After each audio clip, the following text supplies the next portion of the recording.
Remarquez le verset 14 de l'épître aux Éphésiens. Il y a 3 parties distinctes dans l'armure du chrétien, la vérité, la justice, la fermeté.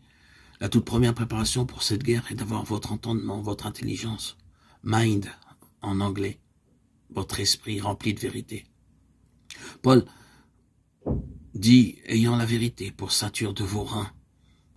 Et Pierre explique que c'est les reins de notre entendement qui doivent être remplis de vérité. 1 Pierre 1,13, votre mental doit être imprégné, absorbé par la vérité. Il faut que votre intelligence se nourrisse de vérité. Il faut vouloir ne recevoir que la vérité dans votre mental, que ce soit ni une théorie, ni des théories, car elles sombreraient bien sûr toutes dans cette guerre. Il faut donc avoir l'intelligence remplie de vérité. Votre esprit, votre mental doit être dans la vérité. Si vos pensées sont remplies de romans, vous n'obtiendrez aucune victoire. Ou bien si votre intelligence est remplie par vos propres pensées, c'est peu de choses pour résister à l'ennemi. Mais si votre intelligence et votre mémoire sont pleines de vérité, alors quand l'ennemi vous attaquera, vous aurez une réponse toute prête à lui opposer par les paroles de l'Écriture, et cela en un instant.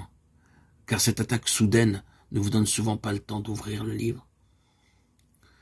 Savez-vous combattre par la parole de Dieu? Et savez-vous comment il faut faire quand une attaque de l'ennemi surgit dans votre vie privée? Savez-vous combattre cette oppression si lourde qui descend quelquefois sur votre esprit?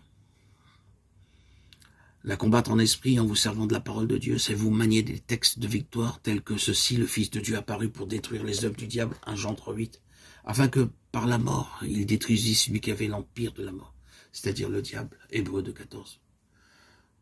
Ils l'ont vaincu par le sang de l'agneau.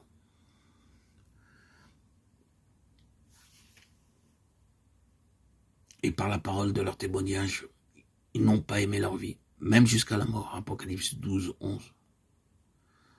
Commencez alors à combattre par ces textes et servez-vous-en jusqu'à que votre esprit soit libéré et que vous puissiez vous réjouir de cette délivrance en voyant la victoire de Christ sur l'ennemi. Il y a des jours qui paraissent mauvais. Vous vous levez quelquefois le matin et vous dites « ceci est un mauvais jour ». Et c'est vrai.